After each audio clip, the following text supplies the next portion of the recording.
Hello guys, BPSC online academy में आप लोग का बहुत बहुत स्वागत है। ये दे आईएएस का टेस्ट है जो कि 69th बीपीएससी 2023 के लिए बनाया गया है। बहुत अच्छे तरीके का क्वेश्चन इसमें सेट किया गया है।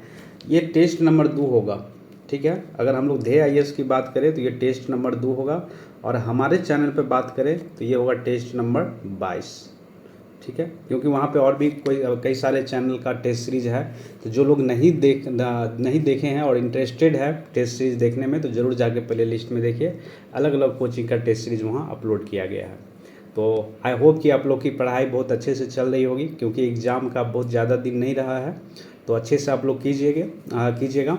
और बाकी जो है, जो भी टेस्ट सीरीज़ करते हैं उसका एक शॉर्ट नोट्स ज़रूर बनाते जाइएगा, ताकि जो एग्ज़ाम आए तो उससे पहले आप लोग उसका रिवीजन कर सकें। और अभी ऐसा टाइम है कि जितना ज़्यादा आप लोग टेस्ट बनाइएगा उतना ही ज़्यादा आप लोग को फ़ायदा मिलेगा और सब चीज़ क्लियर होते जाएगा। तो ये चीज़ तो हमसे ज़्यादा बेहतर आप लोग जानते होंगे, किसी भी एग्ज़ाम को निकालने के लिए टेस्ट सीरीज़ कितना महत्वपूर्ण है। तो चलिए हम लोग स्टार्ट करते हैं आज का सेशन। तो आज के सेशन का पहला क्वेश्चन लेते हैं। तो चलिए पहला क्वेश्चन यहाँ से लेते हैं हम लोग। और पहला क्वेश्चन इसमें कहा जा रहा है, निम्नलिखित कथनों पर विचार कीजिए और उपयुक्त में से कौन सा कथन सही नहीं है, उपयुक्त में से कौन सा कथन सही नहीं है उसको चूज करना है। तो यहाँ एक बार ज़रूर आप लोग मार्क कर लीजिएगा, क्या पूछा जा रहा है, सही पूछा जा रहा है या गलत पूछा जा रहा है। तो इसमें हम लोग को गलत खोजना है। तो चलिए स्टेटमेंट पढ़ते हैं, फिर पता लगेगा। भारत में मानव का साक्ष्य सर्वप्रथम जो है नर्मदा घाटी में अवस्थित एक जगह है जिसका नाम है हथनोड़ा नामक पुरास्थल से प्राप्त हुआ। तो पहला स्टेटमेंट जो है बिल्कुल सही है, ठीक है।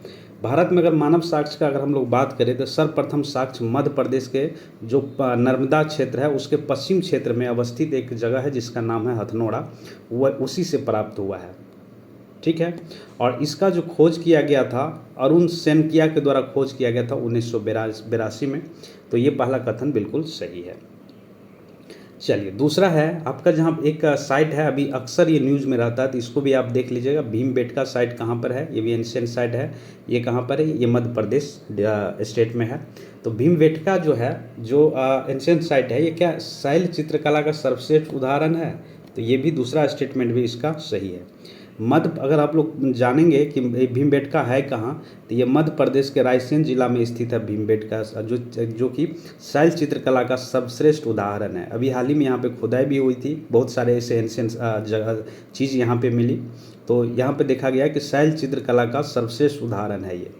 इन गुफाओं में जो है जीवन के विभिन्न जैसे रंग पेंटिंग से जो होता है वो किया गया मिला।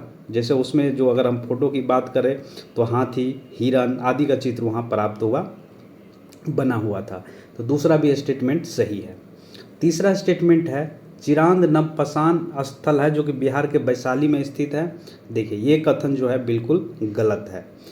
चिरांद की अगर बात करें तो यहाँ नवपाषाण का तो स्थल तो है ही ये, ठीक है।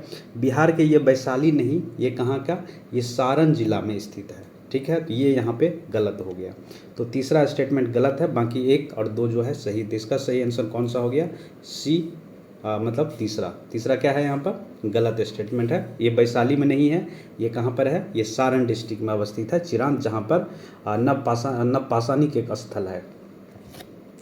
क्वेश्चन नंबर 2 है, इसमें कहा जा रहा है निम्नलिखित में से कौन सा एक हड़प्पा स्थल नहीं है, ठीक है। यहाँ भी हड़प्पा स्थल नहीं है, उसको खोजना है हम लोग को।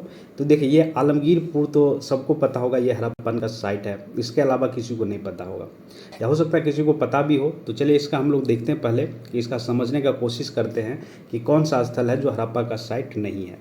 तो ये सोहगौरा जो है ये उत्तर प्रदेश के गोरखपुर में राप्ती नदी के किनारे स्थित जो है एक गाँव है। यहाँ पे मौर्य काल का जो ताम्रपत्र अभिलेख मिला है, जिसमें यहाँ अन्नगार होने का भी विवरण यहाँ मिलता है।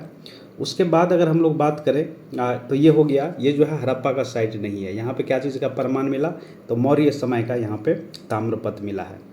तो उसके अगर हम लोग संबंधित बात करें तो चौंद्राहो का नाम आप लोग सुने होंगे, ये हड़प्पा सभ्यता से जुड़े हुए एक नगर है। उसके बाद अगर हम लोग बात करें तो ये चौंद्राहो और कोट, ये जो आप कोट दीजी देख रहे हैं, ये भी जो है वर्तमान में पाकिस्तान के सिंध प्रांत में अवस्थित है। तो ये भी एक पुरातत्व साइट है, मतलब कि हड़प्पन साइट है, आलमगीरपुर और ये कोट दीजी, तो और ये कोट दीजिए है कहाँ पर, ये है आपका पाकिस्तान के सिंध एरिया में। कमेंट बॉक्स में बताइए ये आलमगीरपुर कहाँ पर है, ये हड़प्पन साइट है और एक ही इसमें है सहगौड़ा जो है, ये हड़प्पन साइट नहीं है, यहाँ पे मौर्य समय का अभिलेख प्राप्त हुआ है। तो सही आंसर क्या हो गया, सी।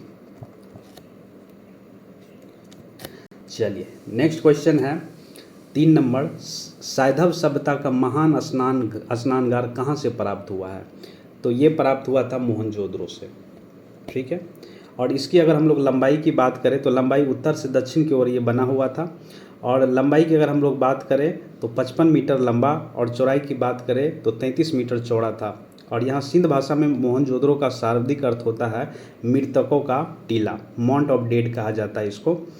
सिंध प्रांत के लड़काना जिले में सिंधु नदी के दाहिने तट पर यह स्थित है मोहनजोदड़ो।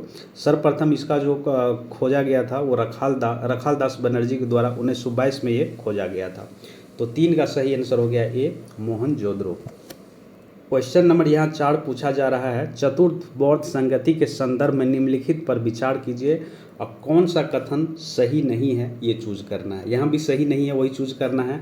तो चलिए इसके बारे में पहले हम लोग देख लेते हैं, इसका स्टेटमेंट देखते हैं, फिर इस पर विचार करेंगे कि कौन सही नहीं है। तो देखिए इसका आयोजन कुषाण शासक कनिष्क के राज में पाटलिपुत्र में हुआ था। तो देखिए पहला ही स्टेटमेंट यहाँ पर क्या निकल गया, गलत निकल के आ गया, क्योंकि कुषाण के शासनकाल में तो हुआ था लेकिन ये पाटलिपुत्र में नहीं हुआ था, ये हुआ था कश्मीर में। तो पहला गलत हो गया।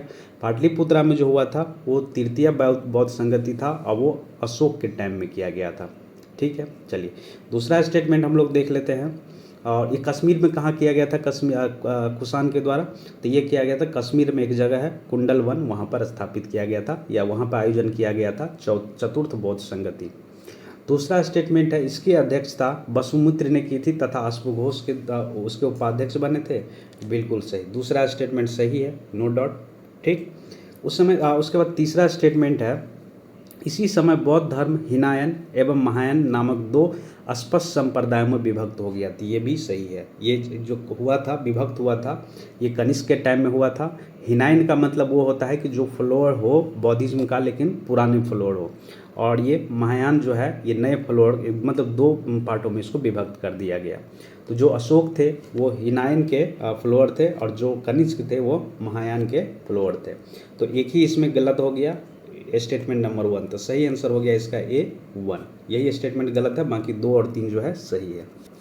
चलिए नेक्स्ट क्वेश्चन है 5 नंबर, इसमें कहा जा रहा है निम्नलिखित कथनों पर विचार कीजिए, उपयुक्त में से कौन सा कथन सही नहीं है ये चूज करना है। यहाँ भी हम लोग को गलत कथन जो है उसको चूज करना है। तो देखिए इसमें पहला स्टेटमेंट दिया हुआ है कि प्राचीन महाजनपद मगध की प्रथम राजधानी गिरिविराज थी। बिल्कुल सही, इसके बारे में तो आप लोगों को पता ही होगा। पुराणों के अनुसार अगर हम लोग बात करें तो मगध पर शासन करने वाला पहला राजवंश वो बृहदत्त वंश था, और इस वंश के पहले राजा बृहदत्त का पुत्र जो है जरासंध था, ठीक है, जिसने गिरिविराज को अपना राजधानी बनाया था। उसके बाद दूसरा स्टेटमेंट दिया हुआ है, बौद्ध ग्रंथों के अनुसार बिंबिसारा हरियंक वंश से संबंधित था। बिल्कुल सही, ये भी सही है। और इसका भी राजधानी कहाँ था, तो इसका भी राजधानी हुआ करता था राजगीर या गिरिविराज ही। तो दूसरा स्टेटमेंट भी सही है। उसके बाद तीसरा स्टेटमेंट है, उदयन ने अपनी राजधानी राजगिरी से पाटलिपुत्र स्थानांतरित किया था। ये भी बिल्कुल सही है। तो तीनों स्टेटमेंट इसमें सही है, कोई भी गलत नहीं है। तो इसका आंसर हो जाएगा क्या, उपयुक्त में से कोई नहीं, ठीक है, सारे इसमें सही है। चलिए नेक्स्ट क्वेश्चन है 6 नंबर, और इसमें कहा जा रहा है निम्नलिखित कथनों पर विचार कीजिए और कौन सा कथन सही है, इसमें सही ढूंढना है, ठीक है। तो चलिए पहला स्टेटमेंट देखते हैं हम लोग। अंतिम मौर्य शासक बृहदत्त की हत्या उसके प्रधान सेनापति पुष्यमित्र शुंग के द्वारा किया गया था। बिल्कुल सही, पहला स्टेटमेंट बिल्कुल सही है, क्योंकि मौर्य वंश का सबसे लास्ट राजा हुआ करता था बृहदत्त। इसकी हत्या उसके प्रधान सेनापति के द्वारा किया गया था और उसका नाम था क्या, पुष्यमित्र, ठीक है। तो पुष्यमित्र की अगर हम लोग बात करें तो ये 184 ईस्वी पूर्व में अंतिम मौर्य सम्राट जो बृहदत्त थे उसकी हत्या करके यहाँ से वो शुंग वंश का स्थापना कर देता है, ठीक है। तो शुंग वंश का अंतिम राजा तो जो था वो अत्यंत विलासी था। वह अपने जो उसका आमत्य थे, मतलब जो पंडित हुआ करते थे उसके राज में, वासुदेव नाम था उनका, और षड्यंत्र से उसे भी मार डाला था।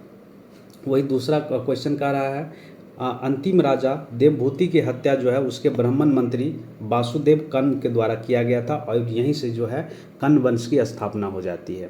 ठीक है, फिर ये जो है कर्ण वंश की स्थापना हो जाती है और ये मतलब कि साउथ इंडिया की डायनेस्टी हुआ करता था कर्ण वंश, जो बिहार तक फैला हुआ था। आंध्रा ने कर्ण वंश के अंतिम शासक को पद से वंचित किया था। तो देखिए यहाँ पे होता है क्या, जब अंतिम कर्ण वंश शासक थे अपने आंध्र जातीय, जो उस टाइम में आंध्र एक जातीय हुआ करता था जिसका नाम था सीमू, उसके द्वारा मार डाला गया था और इसके जो राज सिंहासन से हटा दिया गया था। तो इसमें जो देख रहे हैं 100 ज़्यादा सही है। ठीक है, तो उपयुक्त में से 1 से अधिक इसका आंसर हो जाएगा 6 का।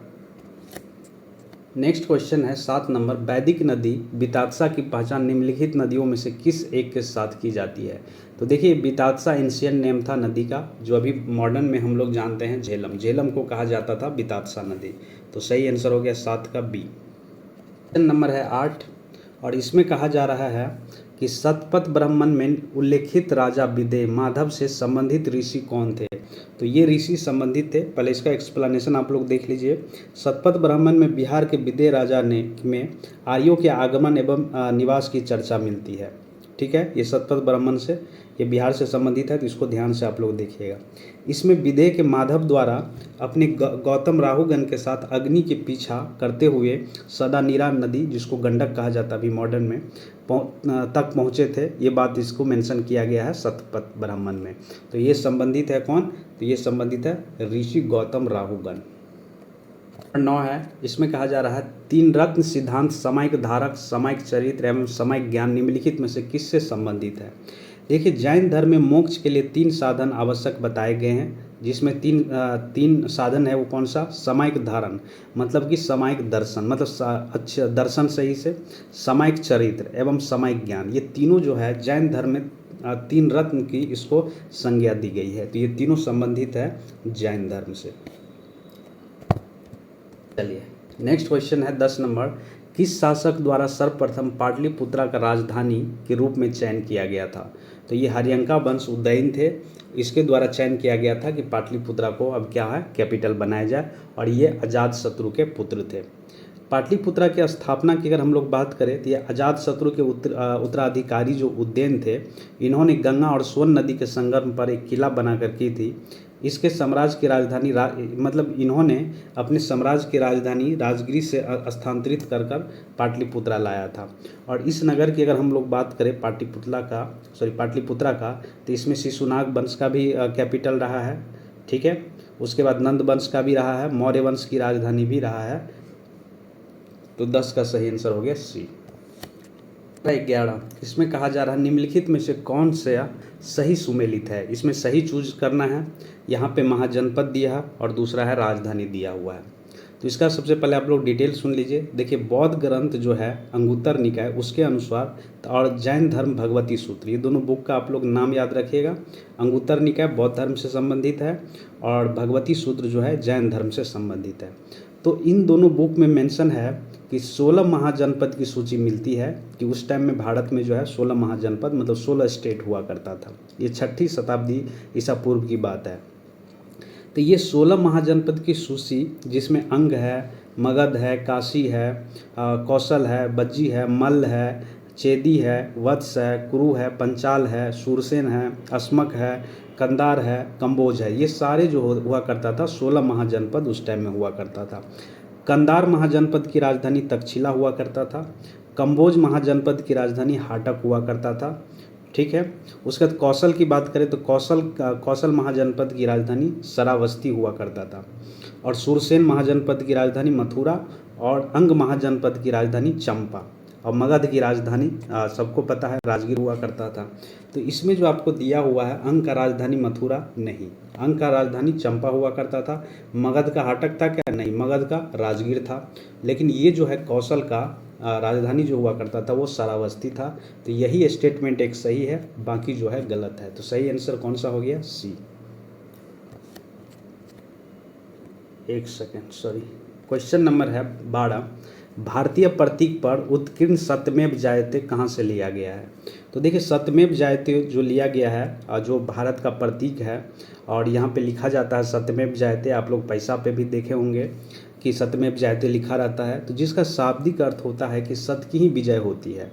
और ये लिया गया है उपनिषद से, और उस उपनिषद का नाम है मुंडका उपनिषद। ठीक है।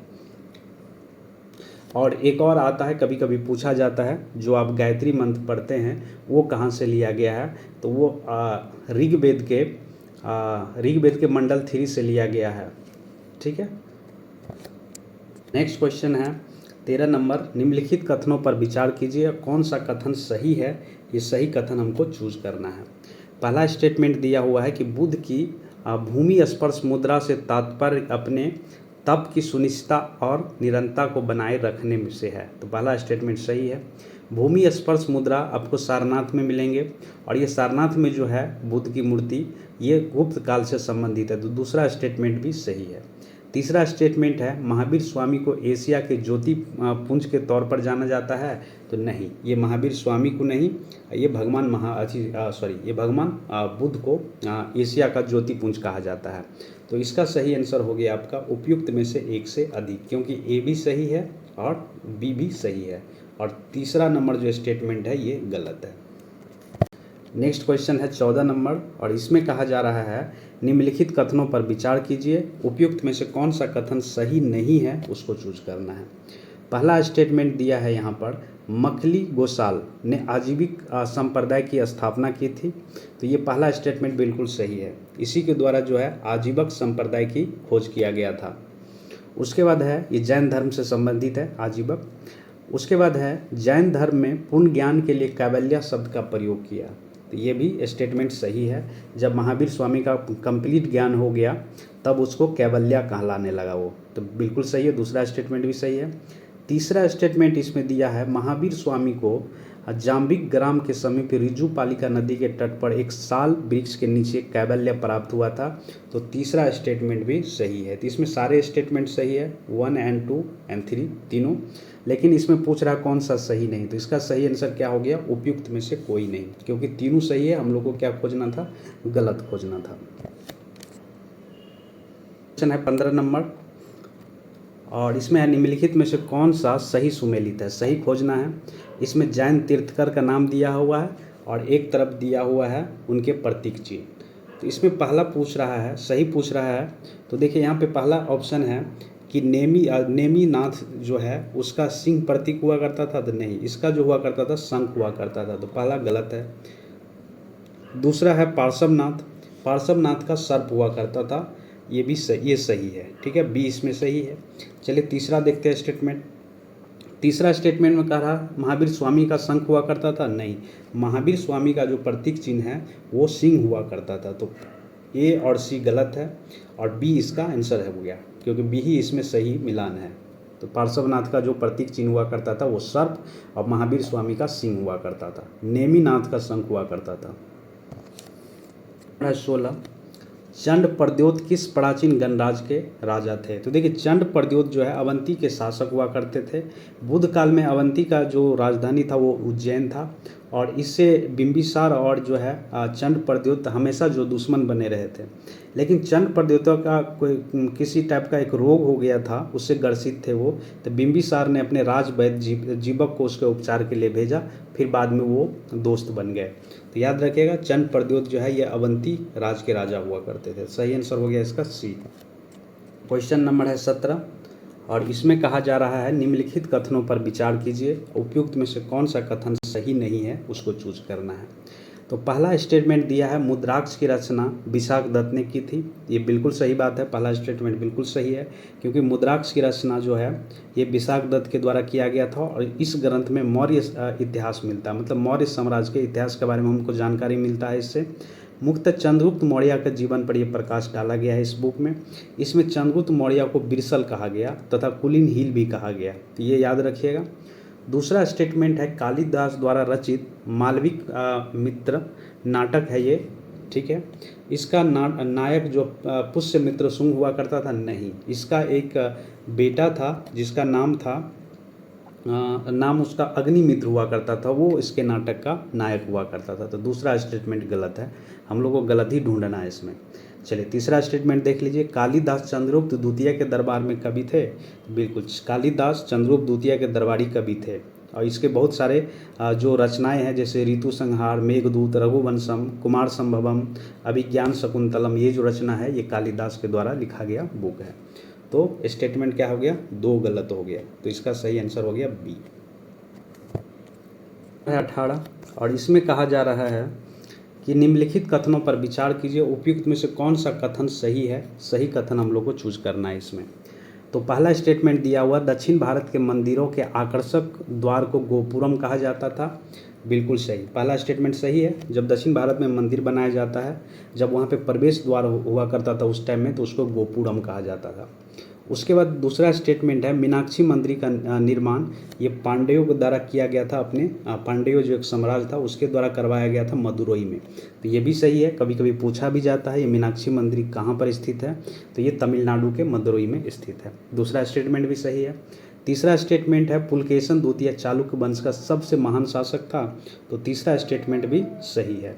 ठीक है, तो इसमें जो 610 से लेकर 642 तक शासन किया था ये चालुक्य वंश, और पुलकेशन द्वितीय की उपलब्धियों का विवरण हमें आप लोग सुने होंगे ऐहोल अभिलेख से प्राप्त होता है। तो इसका सही आंसर हो गया उपयुक्त में से एक से अधिक, जो है इसमें तीनों सही है, 1, 2, तीनों स्टेटमेंट सही है। क्वेश्चन नंबर है 19, इसमें कहा जा रहा है निम्नलिखित में से कौन चोल प्रशासन की विशेषताएं थी। तो ये तो सभी को पता होगा, ये ग्राम प्रशासन की जो स्वयं सत्ता था वहाँ, यही चोल प्रशासन की एक विशेषता थी। नेक्स्ट क्वेश्चन है 20 नंबर, प्राचीन नगर तक्षशिला निम्नलिखित में से किसके बीच स्थित है। मतलब कहने का ये है कि किस 2 नदी के बीच स्थित है। तो ये सिंधु तथा झेलम नदी के बीच स्थित है तक्षशिला।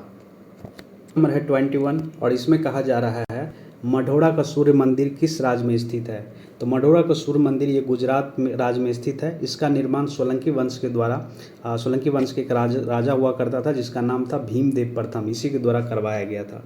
तो इस कहाँ है मढ़ौरा का सूर्य मंदिर, गुजरात राज्य में।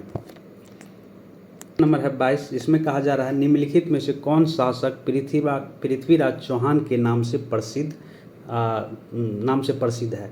तो देखिए पृथ्वीराज चौहान जो हिस्ट्री में हम लोग जानते हैं, ये अजमेर के शासक थे, पृथ्वीराज तृतीय थे, जो कि पृथ्वीराज चौहान के नाम से प्रसिद्ध थे, जिन्होंने 1191 में तराइन के प्रथम युद्ध में मोहम्मद गौरी को पराजित किया था।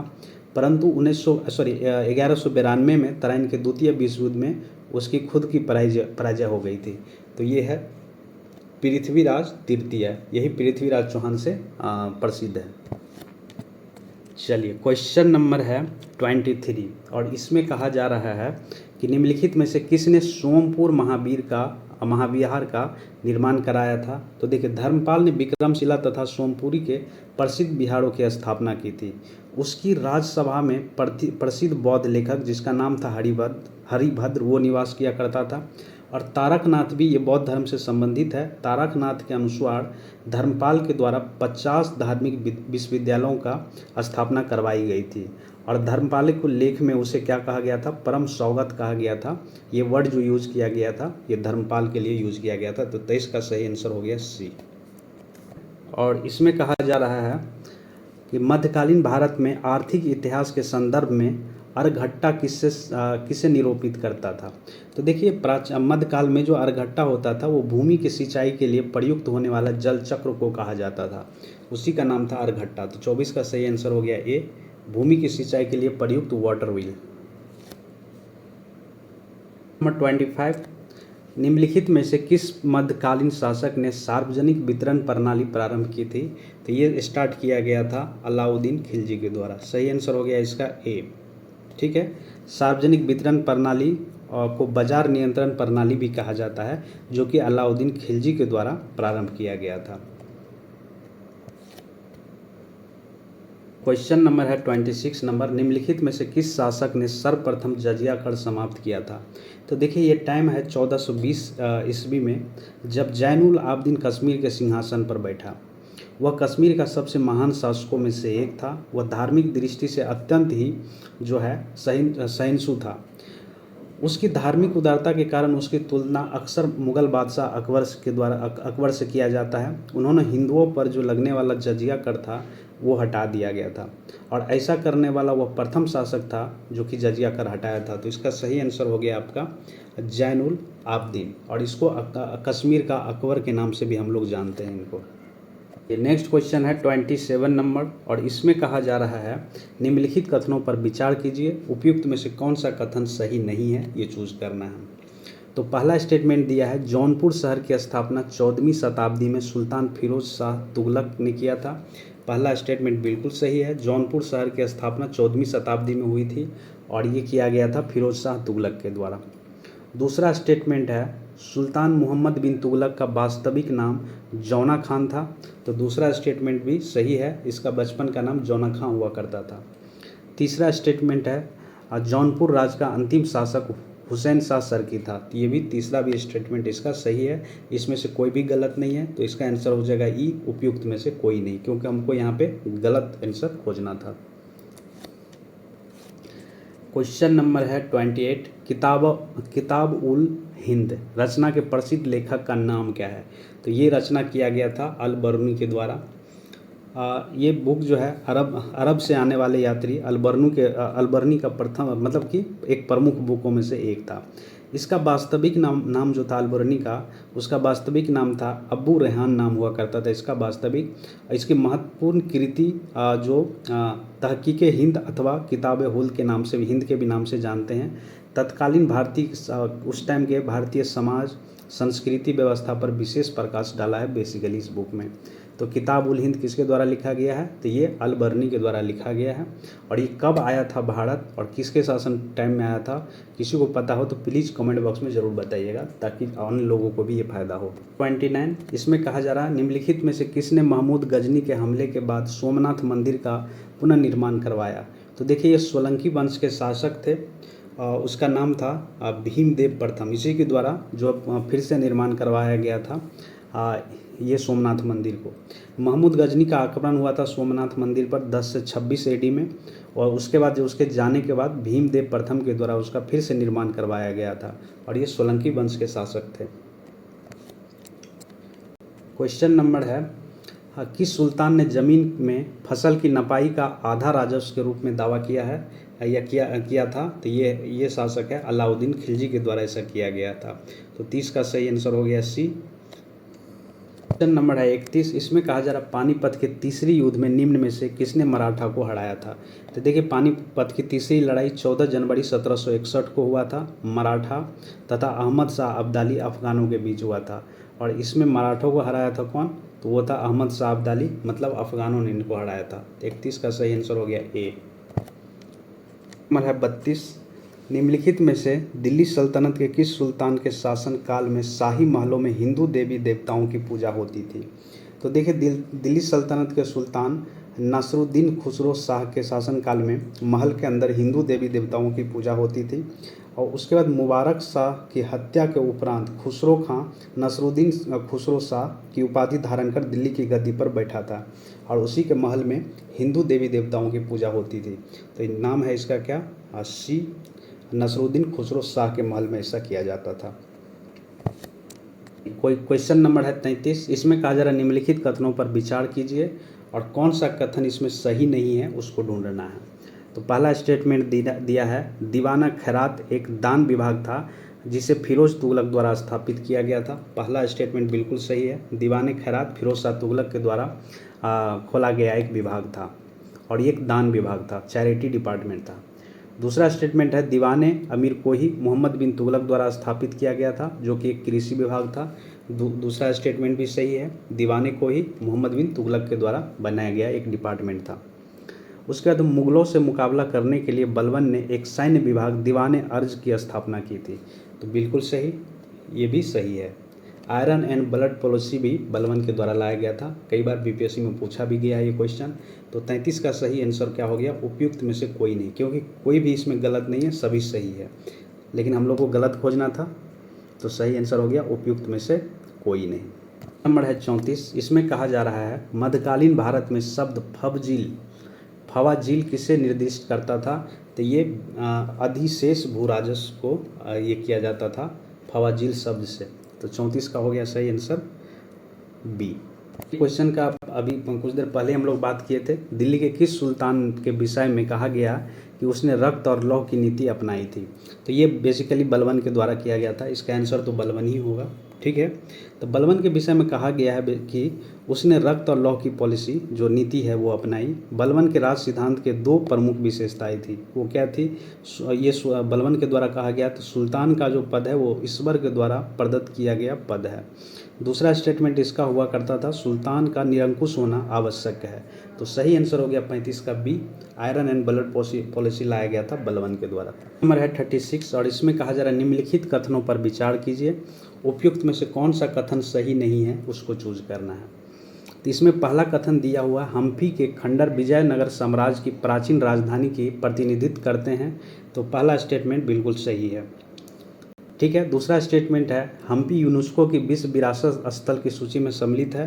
बिल्कुल सही। ये कब सम्मिलित है इसका डेट तो मुझे याद नहीं अभी फ़िलहाल, अगर किसी को याद हो तो बताइए कि ये हम्पी जो है यूनेस्को लिस्ट में कब शामिल हुआ था, कमेंट बॉक्स में बताइएगा ज़रूर।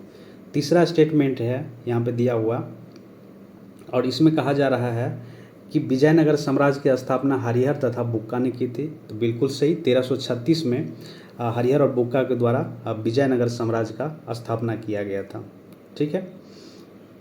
चलिए, तो इसका सही आंसर क्या हो गया? और इसका आंसर हो गया उपयुक्त में से कोई नहीं, क्योंकि सारे इसमें जो है तीनों स्टेटमेंट इसमें सही है। तो ये इसका सही आंसर हो जाएगा, उपयुक्त में से कोई गलत नहीं है। 37 और इसमें कहा जा रहा भारत के किस मध्यकालीन शासक ने इक्का व्यवस्था प्रारंभ की थी? तो ये इक्का व्यवस्था प्रारंभ किया गया था इल्तुतमिश के द्वारा। इल्तुतमिश किस राजवंश से बिलोंग करते थे, कमेंट बॉक्स में बताइए मुझे। तो 37 का सही आंसर हो गया ए। ये भी क्वेश्चन हल्का सा है, दिल्ली स्थित पुराना किला के भवनों का निर्माण किसने कराया था? तो ये करवाया गया था शेर शाह सूरी के द्वारा, ठीक है। ये भी क्वेश्चन हल्का सा ही है कि सुलह कुल का सिद्धांत किसके द्वारा प्रतिपादित किया गया था? तो ये मुगल बादशाह अकबर के द्वारा ये प्रतिपादित किया गया था। तो सही आंसर हो गया 39 का बी। नेक्स्ट क्वेश्चन है कि मध्यकालीन भारत में मनसबदारी प्रथा खास तौर पर इसलिए चालू की गई थी ताकि, देखिए मनसबदारी व्यवस्था था ये अकबर के शासनकाल में लागू किया गया था। और किसके द्वारा लागू किया गया था ये बताइए। फिलहाल इतना जानिए कि अकबर के शासनकाल में इसे लाया गया था। तो मुगल काल में मनसबदारी व्यवस्था को लागू करने का मुख्य उद्देश्य यही था कि साफ सुथरा प्रशासन को लागू किया जाए। तो ये इसका 40 का आंसर हो गया ए, कि साफ सुथरा प्रशासन लागू हो सके। क्वेश्चन हल्का ही है, इसमें कहा जा रहा हुगली को बंगाल की खाड़ी में समुद्री लूटपाट के लिए किसने अड्डा बनाया? तो ये पुर्तगालियों के द्वारा ये अड्डा बनाया गया था। तो सही आंसर हो गया 41 का ए। 42 इसमें कहा जा रहा है निम्नलिखित में से कौन फराजी विद्रोह का नेता था? देखिए फराजी लोग जो बंगाल के फरीदपुर के हाजी शरीयतुल्लाह द्वारा चलाए गए संप्रदाय के ये अनुयायी थे और इसी के द्वारा जो विद्रोह चलाया गया उसी को फराजी विद्रोह कहा जाता है। तो बाद में हाजी शरीयतुल्लाह के जो बेटा थे जिसका नाम था दद्दू मियाँ, यही लीड किए थे फराजी विद्रोह को। तो सही आंसर हो गया 42 का बी, दद्दू मियाँ। और ये कब चला था? तो यह आंदोलन 1888 से लेकर 1862 के दौरान ये चले थे। तो सही आंसर हो गया बी, दद्दू मियाँ इसको लीड किए थे, जो कि पुत्र थे हाजी शरीयतुल्लाह के। क्वेश्चन नंबर है 43 नंबर, निम्नलिखित कथनों पर विचार कीजिए, उपयुक्त में से कौन सा कथन सही है ये चूज करना है, ठीक है। तो पहला कथन दिया हुआ, वारेन हेस्टिंग ने कलकत्ता में मदरसा की स्थापना की थी। तो बिल्कुल सही, 1780 में वारेन हेस्टिंग ने कलकत्ता में एक मदरसा की स्थापना की थी। पहला स्टेटमेंट सही है। दूसरा स्टेटमेंट दिया हुआ है, नारायण मेघाजी लोखंडे भारत के श्रम आंदोलन के अग्रदूत माने जाते हैं। तो दूसरा स्टेटमेंट भी सही है, श्रम आंदोलन के अग्रदूत है नारायण मेघाजी लोखंडे। तीसरा स्टेटमेंट दिया हुआ है, भारत का पहला समाचार पत्र बंगाल गजट था। ये भी सही है, भारत का पहला समाचार पत्र बंगाल गजट था, जो कि 1780 ईस्वी में हिक्की के द्वारा बंगाल गजट नाम से ये समाचार पत्र प्रकाशित किया गया था। तो तीनों स्टेटमेंट इसमें सही है। तो इसका सही आंसर हो गया उपयुक्त में से एक से अधिक। नंबर है 44 नंबर, राजा राममोहन राय को राजा की उपाधि किसने दी थी या किसने विभूषित किया था? तो देखिए मुगल बादशाह अकबर द्वितीय के द्वारा राजा राममोहन राय को राजा की उपाधि प्रदान की गई थी और 1830 के आसपास इसको जो है मुगल सम्राट अकबर द्वितीय का जब पेंशन बंद कर दिया गया था ब्रिटिशर के द्वारा, तब इसके द्वारा इसको भेजा गया था इंग्लैंड, ठीक है। उस टाइम में ब्रिटिश के सम्राट हुआ करते थे विलियम चतुर्थ, उसके दरबार में भेजा गया था इसी समस्या के समाधान करने के लिए। तो इन्हीं के द्वारा मुगल सम्राट अकबर द्वितीय के द्वारा राजा की उपाधि दिया गया था। और फाइनली ब्रिस्टल ये पहुँचे और 27 दिसंबर 1833 को राजा राम मोहन राय की वहीं पर इनकी मृत्यु हो जाती है। तो सही आंसर हो गया 44 का ए, मुगल सम्राट अकबर द्वितीय के द्वारा ये उपाधि दिया गया था। क्वेश्चन नंबर है 45, निम्नलिखित भारतीय नेताओं में से कौन एक ब्रिटिश द्वारा इंडियन सिविल सर्विसेज से बर्खास्त किया गया था? तो देखिए ये थे कौन? सुरेंद्र नाथ बनर्जी जी थे, ठीक है। और ये हमारे भारत के सुरेंद्र नाथ बनर्जी द्वितीय भारतीय थे जिन्होंने ICS एग्ज़ाम जो है उत्तीर्ण किए थे। पहले कौन थे ये हमको कमेंट बॉक्स में बताइए।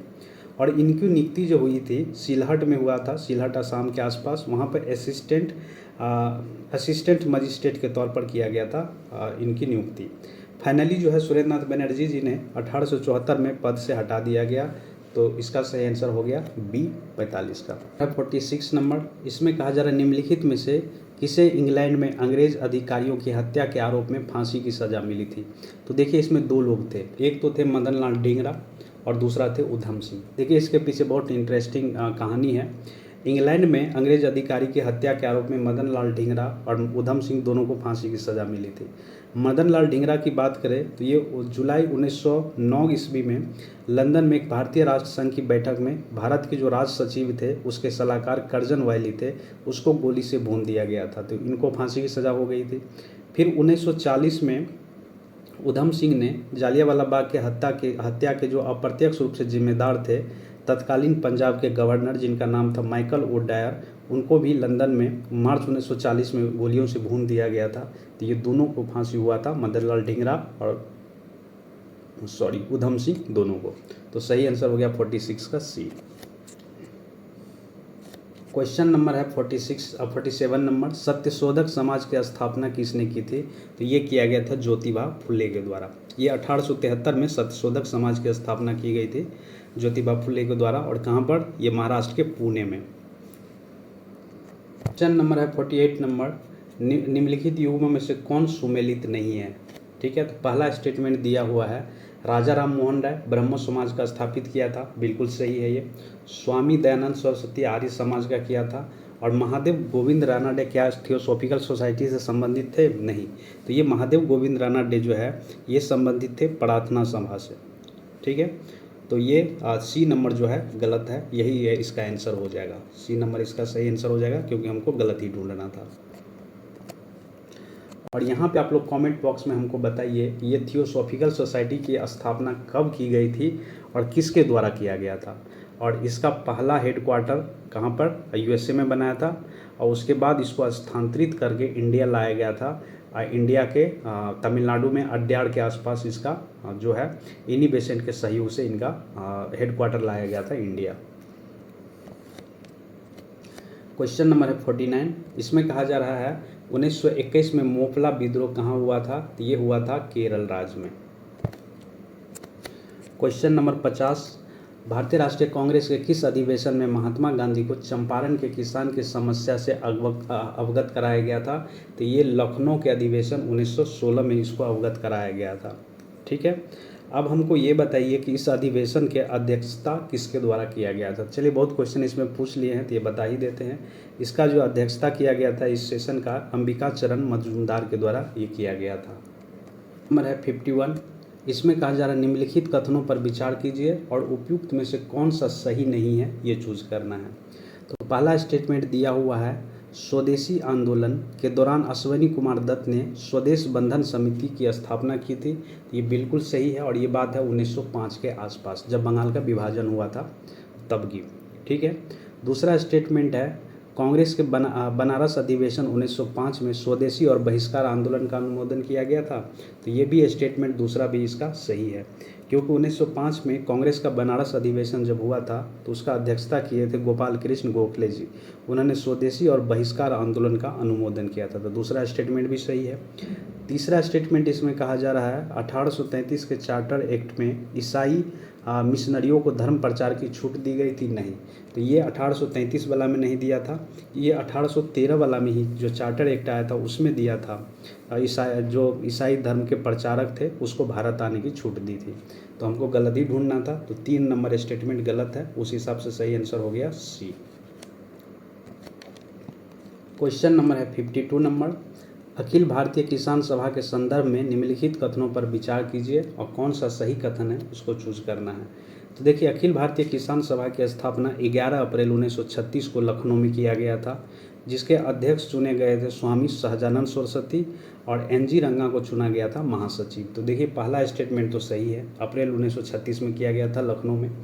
अब हम लोग दूसरा स्टेटमेंट की बात करें तो अध्यक्ष बने थे NG रंगा? नहीं, ये महासचिव बने थे और स्वामी सहजानंद सरस्वती अध्यक्ष बने थे। तीसरा स्टेटमेंट भी आपका यहाँ पर गलत है, हमको सही चूज करना है, तो सही एक ही है इसमें, ए। ठीक है, नेक्स्ट क्वेश्चन है, होम रूल आंदोलन भारत के स्वतंत्रता संग्राम के एक नए चरण के आरंभ का द्योतक था, क्योंकि देखिए, होम रूल आंदोलन चलाया गया था इंडिया में, पहले चलाया गया था तिलक के द्वारा, फिर बाद में एनी बेसेंट के द्वारा चलाया गया था। ये होम रूल आंदोलन जो है बेसिकली इंस्पायर था आयरलैंड से, वहाँ भी चलाया गया था। तो सबसे पहले तिलक के द्वारा चलाया गया महाराष्ट्र वाले क्षेत्र में, और उसके बाद चलाया गया था सितंबर 1916 के आसपास चलाया गया था एनी बेसेंट के द्वारा। इसका मुख्य उद्देश्य ये था कि देश के सामने जो सेल्फ गवर्नमेंट की एक ठोस योजना रखी गई थी। ठीक है, तो सही आंसर हो गया 53 का ए। इंपॉर्टेंट क्वेश्चन है ये 54 नंबर, महात्मा गांधी ने निम्नलिखित भारतीय कांग्रेस के अधिवेशन में किस एक में सर्वप्रथम भाग लिया था? तो ये लिए थे कलकत्ता अधिवेशन 1901 में सबसे पहले ये भाग लिए थे। उसके बाद पूछा जाता है कि महात्मा गांधी किस कांग्रेस अधिवेशन में ये प्रेसिडेंट बने थे? तो बेलगाम के प्रेसिडेंट बने थे 1924 में, एक ही बार बने थे ये कांग्रेस के प्रेसिडेंट। ठीक है, क्वेश्चन नंबर है 55, चंपारण कृषि जांच समिति का सदस्य निम्नलिखित में से कौन नहीं था? तो देखिए, इसमें जो जांच समिति बनाया गया था उसमें समिति में थे ये FG एस्प्लाई भी थे, DJ रीड भी थे और महात्मा गांधी भी थे। तो सही आंसर क्या हो गया इसका? उपयुक्त में से कोई नहीं, क्योंकि इसमें जितने भी है सब संबंधित है चंपारण कृषि जांच समिति से, और इसके अध्यक्ष किए थे अध्यक्षता जो किए थे ये चंपारण कृषि जांच समिति का, उनका नाम था FG सलाई। ठीक है, पहले नंबर पर जिनका नाम है। क्वेश्चन नंबर है 56, कम्युनिस्ट इंटरनेशनल का सदस्य बनने वाला पहला भारतीय कौन था? तो ये था MN रॉय, जो कि 1919 में ये बने थे कम्युनिस्ट इंटरनेशनल के सदस्य, और ये पहले भारतीय थे जो सदस्य बने थे। क्वेश्चन नंबर है 57, जब रॉलेट एक्ट पारित हुआ था उस समय भारत का वायसराय कौन था? तो देखिए, रॉलेट एक्ट पास हुआ था कब? 1919 में, और उस टाइम में भारत के वायसराय थे लॉर्ड चेम्सफोर्ड। नंबर 58, और इसमें कहा जा रहा है वर्ष 1919 में अखिल भारतीय किसान सम्मेलन का अध्यक्ष किसे चुना गया? तो 1919 में जो अखिल भारतीय किसान सम्मेलन का अध्यक्ष है ये चुना गया था महात्मा गांधी जी को। सही आंसर हो गया ए। नंबर 59 है, इसमें कहा जा रहा है असहयोग आंदोलन के दौरान विदेशी वस्त्र को जलाए जाने पर किसने महात्मा गांधी को एक पत्र लिखा और उसमें कहा कि ये निठुर बर्बादी है? तो ये कहा गया था रविंद्रनाथ टैगोर के द्वारा। क्वेश्चन नंबर है 60 नंबर, और इसमें कहा जा रहा है सैमन कमीशन के आने के विरुद्ध भारतीय जन आंदोलन क्यों हुआ था? तो सैमन कमीशन का विरोध इसलिए किया गया था कि सैमन कमीशन में 7 सदस्य थे, और ये सातों के 7 सदस्य जो थे ये ब्रिटिशर थे, इसीलिए इसको व्हाइट कमीशन के भी नाम से जानते हैं। सैमन कमीशन का गठन जो हुआ था नवंबर 1927 में किया गया था, और जॉन सैमन इसके अध्यक्षता किए थे, तो इसीलिए इनका विरोध किया जा रहा था। तो सही आंसर हो गया 60 का सी। सैमन कमीशन में कोई भी भारतीय सदस्य नहीं था, इसीलिए इसे व्हाइट कमीशन के नाम से भी जानते हैं, और इस टाइम में नारा दिया था साइमन गो बैक का। क्वेश्चन नंबर है 61। 1921 के अहमदाबाद अधिवेशन में निम्नलिखित नेताओं में से किसने संपूर्ण स्वराज को कांग्रेस का लक्ष्य मानने का प्रस्ताव रखा था? तो देखिए, वर्ष 1921 में कांग्रेस के अहमदाबाद अधिवेशन में जो अध्यक्षता किए थे वो CR दास चुने गए थे, किंतु उनको जेल में होने के कारण हकीम अजमल खान ने इस अधिवेशन की अध्यक्षता की थी। वर्ष 1921 में अहमदाबाद अधिवेशन में मौलाना हसरत मोहनी के द्वारा प्रस्ताव लाया गया था कि स्वराज को सभी प्रकार के विदेशी नियंत्रण से मुक्त करना, यही इनका लक्ष्य बनाया गया था। तो ये कौन है? ये हसरत मोहनी के द्वारा ये लक्ष्य बनाया गया था, संपूर्ण स्वराज। नंबर 62। दांडी यात्रा के साथ निम्नलिखित में से कौन सा आंदोलन प्रारंभ हुआ था? तो जैसे ही दांडी यात्रा खत्म होता है, ये 12 मार्च 1930 को स्टार्ट होता है, 6 अप्रैल 1930 को ख़त्म होता है, उसके साथ स्टार्ट किया जाता है सविनय अवज्ञा आंदोलन। तो सही आंसर हो गया आपका सी। 63। इसमें कहा जा रहा है गांधी इरविन समझौता के हस्ताक्षरित होने में किसने महत्वपूर्ण भूमिका निभाई थी? तो ये निभाया गया था तेज बहादुर सप्रू के द्वारा, ठीक है, जिससे गांधी इरविन की समझौता हुई थी। और इसी टाइम में सरोजनी नायडू जी के द्वारा कहा गया था दो महात्मा गांधी और इरविन को दो महात्माओं की संज्ञा दी थी। नंबर है 64। 1931 में भारतीय राष्ट्रीय कांग्रेस के कराची अधिवेशन में किसने मूल अधिकार तथा आर्थिक कार्यक्रम पर संकल्प प्रारूपित किया था? तो देखिए, 1931 में भारतीय राष्ट्रीय कांग्रेस का एक कराची अधिवेशन होता है और यहाँ पे जो पारित हुआ मूल अधिकारों तथा आर्थिक कार्यक्रम पर जो संकल्प लिया गया था वो पंडित जवाहरलाल नेहरू ने ये प्रारूपित किया था तथा इसमें जो सहयोगी के रूप में काम किए थे वो थे MN रॉय के द्वारा। तो इसका सही आंसर हो गया 64 का बी, पंडित जवाहरलाल नेहरू। 65। इसमें कहा जा रहा है निम्नलिखित में से किस भारतीय नेता ने लंदन में प्रथम गोलमेज कॉन्फ्रेंस में भाग लिया था? तो देखिए, नवंबर 1930 में जब प्रथम गोलमेज सम्मेलन हुआ था और इस सम्मेलन में 89 लोग लगभग भाग लिए थे और इसमें कांग्रेस का कोई भी प्रतिनिधि भाग नहीं लिया था। ये 89 लोग में जो प्रमुख है वो है तेज बहादुर सप्रू, श्रीनिवास शास्त्री, मोहम्मद अली, मोहम्मद शफी, आगा खां, फजलुल हक, मोहम्मद अली जिन्ना, होमी मोदी, अहमद जयकर, उसका भीमराव अंबेडकर, ये सब महत्वपूर्ण नाम है। तो इसमें जो देख रहे हैं आप महात्मा गांधी, इसको छोड़ के बाकी दोनों लिए थे, मौलाना मोहम्मद अली और भीमराव अंबेडकर दोनों। तो सही आंसर हो गया उपयुक्त में से एक से अधिक। 66 है 1932 में पूना पैक्ट के बाद हरिजन सेवक संघ की स्थापना हुई, इसके अध्यक्ष कौन थे? तो इसको अध्यक्ष बनाया गया था घनश्याम दास बिरला को, ठीक है। हरिजन सेवक संघ का जो स्थापना किया गया था ये महात्मा गांधी के द्वारा किया गया था। तो सही आंसर हो गया आपका। और यहीं पे एक पत्रिका भी हरिजन नाम से चलाया गया और हरिजन सेवक संघ इसको नाम दिया गया और घनश्याम दास बिरला को इसके प्रथम अध्यक्ष के रूप में चुने गांधी जी। 67। निम्नलिखित में से कौन क्रिप्स मिशन के साथ कांग्रेस के आधिकारिक वार्ताकार थे? तो ये जो थे ये दो व्यक्ति थे, पंडित जवाहरलाल नेहरू एवं मौलाना आज़ाद को, ठीक है। क्रिप्स मिशन के साथ जो कांग्रेस का वार्तालाप हुए थे इन्हीं दोनों को वार्ताकार बनाया गया था, जवाहरलाल नेहरू जी को और मौलाना आज़ाद साहब को। क्वेश्चन नंबर है 68। निम्नलिखित में से किसने दिसंबर 1920 के नागपुर के भारतीय राष्ट्रीय कांग्रेस के अधिवेशन में असहयोग के प्रस्ताव को प्रस्तावित किया गया था? तो ये किया गया था CR दास के द्वारा। सही आंसर हो गया 68 का ए। क्वेश्चन नंबर 69 है, इसमें कहा जा रहा है कि 1920 में निम्नलिखित में से किसने अपना नाम परिवर्तन कर स्वराज सभा रख लिया? तो देखिए 1920 में जो है ये all India home rule league का नाम चेंज कर करके स्वराज सभा कर दिया गया था। तो सही आंसर हो गया 69 का B, all India home rule league.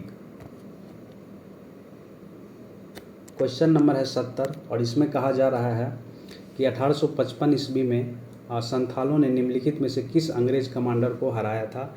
तो ये थे मेजर बाड़ो। और संथाल विद्रोह कब हुआ था? 1855-56 के टाइम में हुआ था। मतलब जो पहला लड़ाई हुआ था 1857 का विद्रोह हुआ था, उससे ठीक 1-2 साल पहले ये हुआ था संथाल विद्रोह। नंबर है 71 नंबर और इसमें कहा जा रहा है निम्नलिखित में से किसने कालिदास की प्रसिद्ध रचना शकुंतला का शकुंतला का पहली बार अंग्रेजी में अनुवाद किया था, तो ये किया गया था 1784 ईस्वी का टाइम था, और ये किया गया था सर विलियम जोन्स के द्वारा। इन्हीं के द्वारा एस्थेटिक सोसाइटी की स्थापना किया गया था बंगाल में, सर विलियम जोन्स के द्वारा।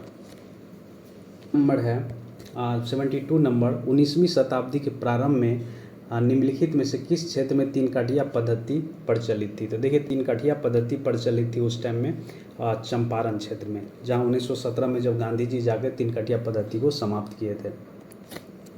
23 इसमें कहा जा रहा है 17 नवंबर 1929 को सोनपुर मेला में आयोजित एक सभा में बिहार प्रांतीय किसान सभा की स्थापना की गई, इसके अध्यक्ष कौन थे? तो देखिए, 17 नवंबर 1929 को सोनपुर मेला में आयोजित किया गया इस सभा के जो अध्यक्ष बनाए गए थे वो थे स्वामी सहजानंद। ठीक है, स्वामी सहजानंद सरस्वती। और यहाँ पे प्रांतीय किसान सभा का स्थापना किया गया था 1929 में, इसी के अध्यक्ष के रूप में चुना गया था स्वामी सहजानंद सरस्वती जी को। क्वेश्चन नंबर है 74, किस मुगल सम्राट के काल में इंग्लिश ईस्ट इंडिया कंपनी ने भारत में सर्वप्रथम कारखाना स्थापित किया था? तो ये किया था किसके टाइम में? तो ये जहांगीर के टाइम में किया था। ठीक है, तो सही आंसर हो गया इसका 74 का बी। क्वेश्चन नंबर है 75 नंबर, निम्नलिखित में से कौन सा सबसे अधिक निर्णायक युद्ध था जिसमें अंग्रेज के भारत में प्रभुत्व को स्थापित किया था? तो ये था बैटल ऑफ बक्सर का युद्ध, जो कि 22 अक्टूबर 1764 को अंग्रेज ने मीर कासिम, अवध के नवाब जो शुजाउद्दौला तथा दिल्ली के मुगल सम्राट शाह आलम द्वितीय को सम्मिलित रूप से हराया था। उसके बाद से जो है पूरे इंडिया पे ब्रिटिश राज स्थापित हो गया था, पूर्णतः कह सकते हैं ये। तो 75 का सही आंसर हो गया ए। 76, भारत में ब्रिटिश साम्राज्य का संस्थापक कौन था? तो देखिए, भारत में ब्रिटिश साम्राज्य का संस्थापक लॉर्ड क्लाइव को माना जाता है, क्योंकि 23 जून 1757 को प्लासी की लड़ाई में अंग्रेज ने विजेता की। उस टाइम में लॉर्ड क्लाइव लीड किए थे, और इसी युद्ध के उपरांत जो है बंगाल में ब्रिटिश साम्राज्य की नींव पड़ी थी। तो सही आंसर इसका हो गया 76 का B, Lord Clive. Next question है 77 नंबर, विधवा पुनर्विवाह अधिनियम किसके शासनकाल में क्रियान्वित किया गया था? तो देखिए, 26 जुलाई 1856 को ईश्वर चंद्र विद्यासागर ने लॉर्ड कैनिंग के सहयोग से ये जो है लाया था, लेकिन इसको लागू किया गया था लॉर्ड डलहौजी के टाइम में। ठीक है, तो ये दोनों याद रखिएगा, लाया गया था इस टाइम में लॉर्ड कैनिंग के टाइम में 26 जुलाई 1856 को, और इसको जो क्रियान्वित किया गया था वो किया गया था किस टाइम में? तो वो क्रियान्वित किया गया था लॉर्ड डलहौजी के टाइम में क्रियान्वित किया गया था। सॉरी, ये लॉर्ड डलहौजी के टाइम में लाया गया था और लागू हुआ था लॉर्ड कैनिंग के टाइम में। तो ये देखिएगा, थोड़ा कन्फ्यूजन है क्वेश्चन में, आप लोग थोड़ा कंफर्म हो लीजिएगा। ठीक है, नंबर है 78, इसमें कहा जा रहा है निम्नलिखित युग्म में से कौन सा युग्म जो है सुमेलित नहीं है, वो बताना है। तो देखिए, द्वितीय एंग्लो मैसूर वार जो होता है ये 1780 से 84 के मध्य होता है, अंग्रेज और मैसूर के हैदर अली के मध्य होता है। इस समय में बंगाल के जो गवर्नर जनरल थे वो वारेन हेस्टिंग थे। तो पहला ही स्टेटमेंट यहाँ पे जो है गलत दिख रहा है। ठीक है, तो यही इसका आंसर हो जाएगा। दूसरा स्टेटमेंट है प्रथम एंग्लो मराठा युद्ध, उस टाइम में गवर्नर जनरल वारेन हेस्टिंग थे, बिल्कुल सही। तृतीय एंग्लो मैसूर वाद में लॉर्ड कॉर्नवालिस थे, तो ये सही है, बी सी सही है। और गलत कौन है? ए। तो हम लोग को ए ही खोजना है, तो इसका सही आंसर हो गया 78 का ए। क्वेश्चन नंबर है 79, 1673 ईस्वी में फ्रांसीसी मार्टिन ने किस सूबेदार से पोंडीचेरी नामक गांव प्राप्त करके पोंडीचेरी की स्थापना की थी? तो देखिए, 1673 ईस्वी में फ्रांस की कंपनी जो थे, मार्टिन उसका नाम था, और जो निदेशक हुआ करते थे या जो कंपनी के हेड हुआ करते थे वो एक वलीकोडापुर के एक सूबेदार था जिनका नाम था शेर खान लोदी। उन्हीं से ये पुडुचेरी गांव लिए थे और वहाँ पे पौंडीचेरी का स्थापना किया गया था फ्रांसीसी के द्वारा। तो 79 का सही आंसर हो गया, शेर खान लोदी से प्राप्त किया था पौंडीचेरी।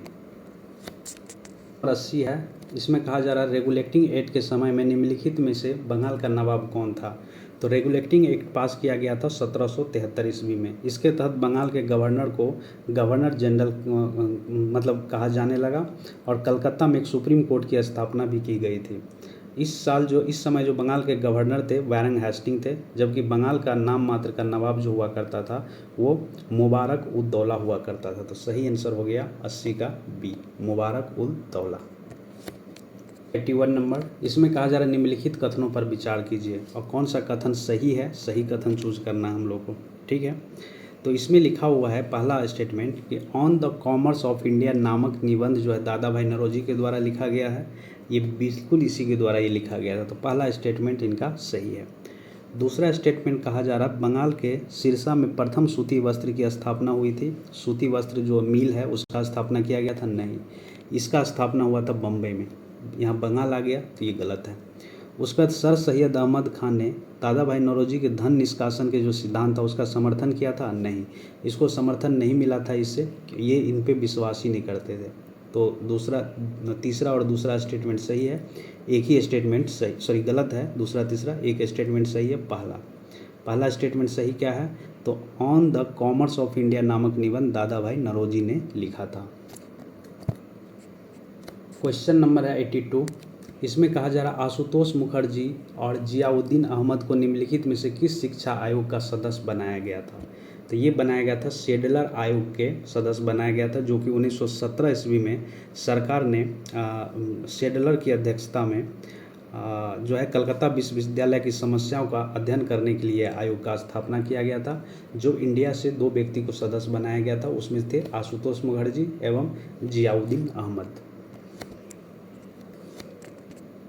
चलिए क्वेश्चन नंबर 83 नंबर, निम्नलिखित कथनों पर विचार कीजिए, उपयुक्त में से कौन सा कथन सही नहीं है, ये चूज करना है। तो देखिए पहला विद्रोह का नाम है पाइक विद्रोह का नेतृत्व जो है ये जगबंधु ने किया था। तो इसके बारे में थोड़ा हम लोग डिटेल जान लेते हैं। पाइक विद्रोह का आरंभ हुआ था 1817 ईस्वी में। यह अंग्रेज नीतियों के खिलाफ ये विरोध किया था।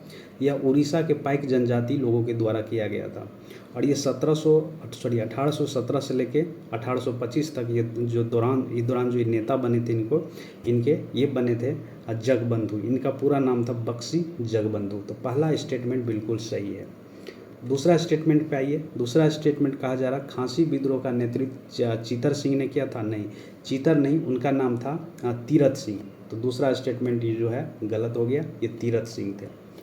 तीसरा स्टेटमेंट है कितूर विद्रोह का नेतृत्व रानी चेमना के द्वारा किया गया था। तो ये तीसरा स्टेटमेंट भी सही है, पहला स्टेटमेंट भी सही है। और गलत कौन सा है, 2, खांसी विद्रोह का नेतृत्व ये चीतर सिंह नहीं, चीतर सिंह के द्वारा नहीं किया गया था, ये किसके, तीरथ सिंह के द्वारा किया गया था। तो सही आंसर इसका हो गया बी गलत है। ठीक है, 2 नंबर स्टेटमेंट सही है, बाकी 1 और 3 2 नंबर स्टेटमेंट गलत है, 1 और 3 जो है सही है। क्वेश्चन नंबर 84 है, निम्नलिखित युग्मों पर विचार कीजिए। इस तरफ है समाचार पत्र और इस तरफ है संपादक। देखिए इसका एक्सप्लेनेशन हम बताते हैं, लेकिन इसको आप लोग एक बार क्रॉस चेक जरूर करिएगा। तो इसका पहला जो एक्सप्लेनेशन दिया हुआ है, प्रसिद्ध समाज सुधारक जो ईश्वर चंद्र विद्यासागर थे, उनके द्वारा सोम प्रकाश का प्रकाशन किया गया बंगाली भाषा में। ठीक है, ये स्टेटमेंट सही है। और सोम प्रकाश का जब लिट्टन का वर्नाकुलम प्रेस एक्ट आया तब इस पर लागू हुआ, उस चलते ये सोम प्रकाश का प्रकाशन बंद हो गया। उसके बाद अगर हम लोग बात करें तो 1826 में कानपुर से जुगल किशोर जी उदंड मार्तंड का प्रकाशन शुरू किया। तो देखिए ये भी सही है। ठीक है, जो कि एक हिंदी का समाचार पत्र था और हिंदी प्रदीप का प्रकाशन किया गया था बाल कृष्ण भट्ट के द्वारा। लेकिन फिर भी इसमें सारे एक्सप्लेनेशन सही दिया हुआ है, 1 2 3 सब मिलान सही है, फिर भी इसका आंसर दिया हुआ है बी। ठीक है, हमारे हिसाब से आंसर सी होना चाहिए इसको, लेकिन आप लोग जो है क्रॉस चेक करके हमको आंसर बताइएगा। ठीक है, क्वेश्चन नंबर है 85, साइमन कमीशन के अध्यक्ष सर जॉन साइमन ब्रिटेन के किस पार्टी से संबंधित थे। तो ये ब्रिटेन के लिबरल पार्टी से संबंधित थे। सही आंसर हो गया 85 का सी। क्वेश्चन नंबर है 86 नंबर, धरासन दमन चक्र का उल्लेख करने वाला अमेरिकी पत्रकार वेब मिलर निम्नलिखित में से किस समाचार पत्र से संबंधित था। तो देखिए ये जो वेब मिलर थे ये संबंधित थे न्यू फ्री मैन न्यूज़पेपर से संबंधित थे।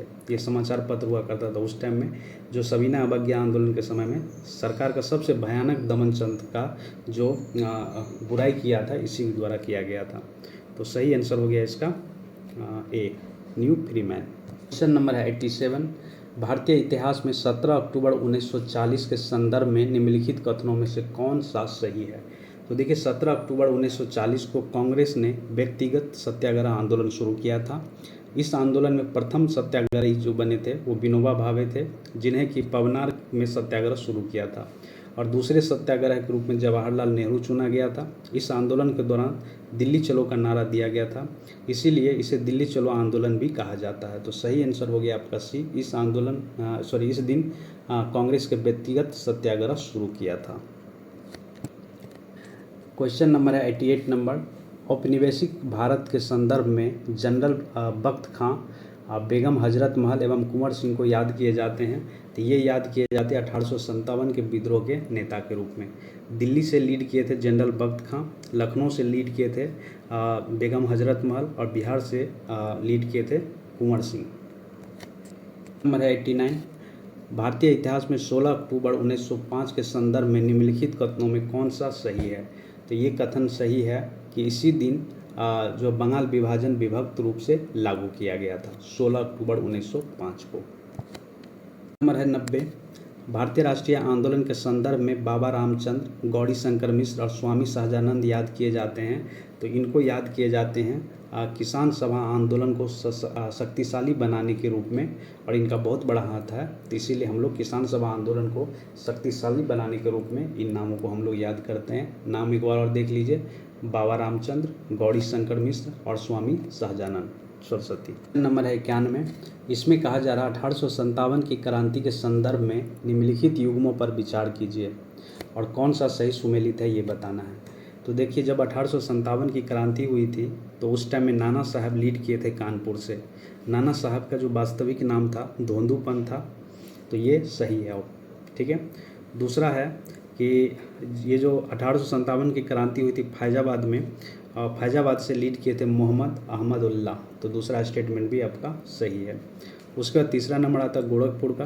गोरखपुर में लीड किए थे ये गजाधर सिंह के मतलब कि 1857 की क्रांति गोरखपुर से जो लीड किए थे वो थे गजाधर सिंह, ये लियाकत अली नहीं थे। तो इसका सही आंसर कौन सा हो गया? उपयुक्त में से एक से अधिक, क्योंकि 1 भी सही है एंड 2 भी सही है। तीसरा स्टेटमेंट गलत है। चलिए, क्वेश्चन नंबर है 92 नंबर। भारतीय राष्ट्रीय कांग्रेस के संदर्भ में सचिंद्र सन्याल, रामप्रसाद बिस्मिल और जोगेंद्र चंद्र चटर्जी तथा रोशन लाल याद किए जाते हैं। तो ये याद किए जाते हैं, ये भारत के क्रांतिकारी आंदोलन के रूप में बहुत बड़े ये नेता थे। तो सी इसका सही आंसर हो गया। क्वेश्चन नंबर है 93 नंबर। चार्टर एक्ट 1833 के संदर्भ में निम्नलिखित कथनों पर विचार कीजिए और कौन सा इसमें सही है ये बताना है।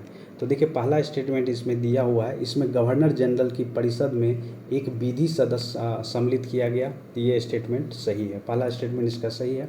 दूसरा स्टेटमेंट है इसमें कंपनी के व्यापारिक अधिकार को पूर्णतः समाप्त कर दिया गया, दूसरा स्टेटमेंट भी सही कह रहा है। और तीसरा स्टेटमेंट है इसके द्वारा बंगाल के गवर्नर जनरल को भारत का गवर्नर जनरल बना दिया गया, तो ये भी स्टेटमेंट सही है। तो इसका सही आंसर हो गया उपयुक्त में से एक से अधिक, क्योंकि 1, 2, 3 तीनों सही है। नंबर है 94 नंबर। निम्नलिखित कथनों पर विचार कीजिए और उपयुक्त कथन में से कौन सा सही है ये चूज करना है।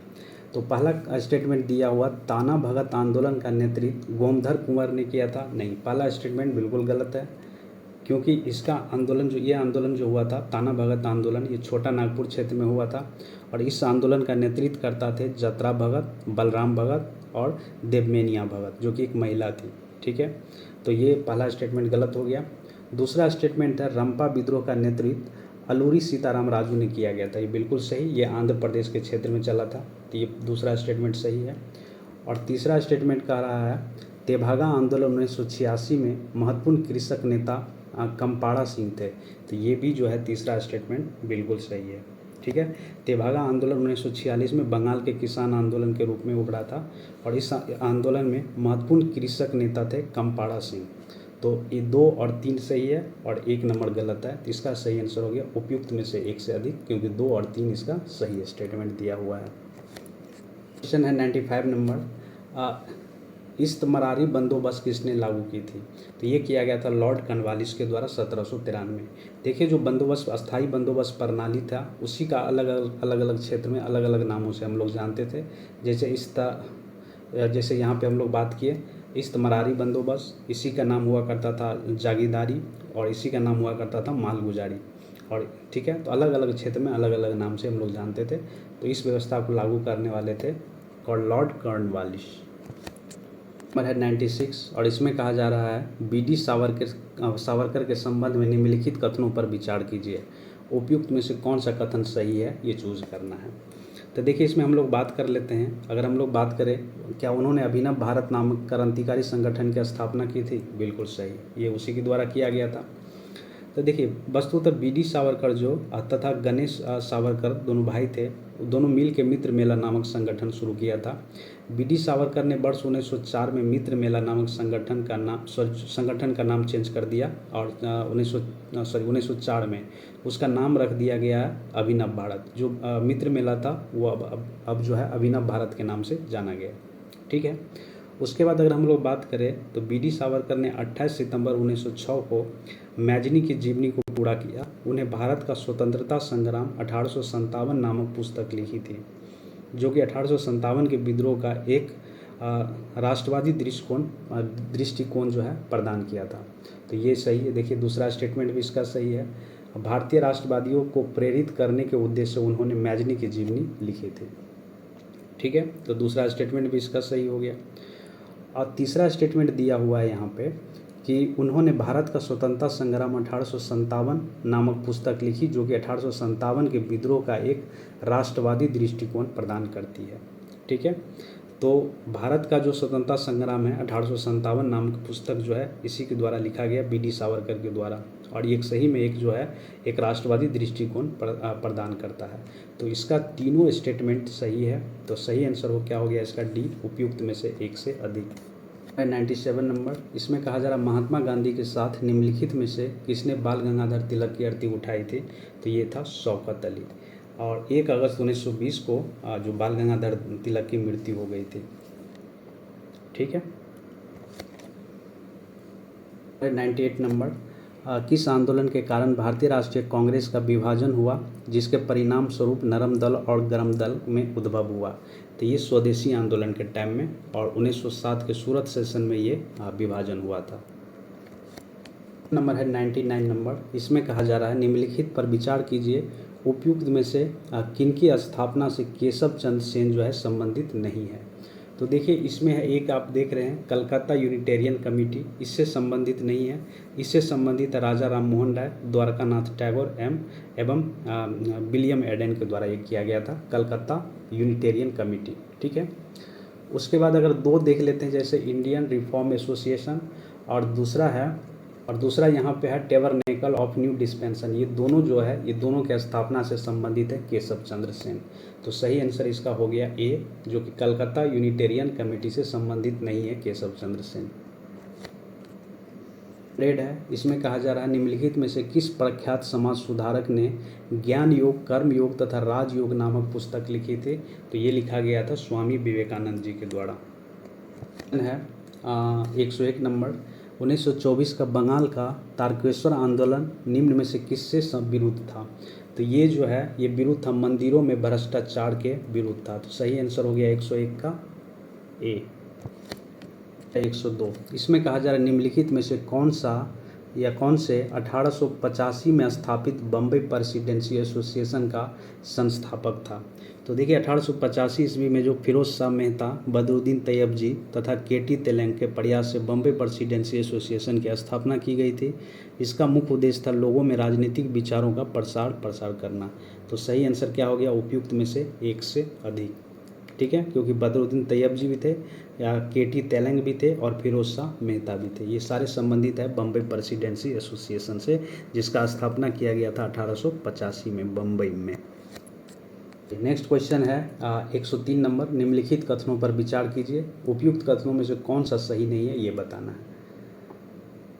ठीक है, तो चलिए पहला स्टेटमेंट हम लोग पढ़ते हैं। भारतीय राष्ट्रीय कांग्रेस की प्रथम महिला अध्यक्ष सरोजनी नायडू थी? नहीं, ये दूसरी महिला अध्यक्ष थी सरोजनी नायडू। अगर प्रथम इंडियन महिला की बात हो जाए तब जाके सरोजनी नायडू थी।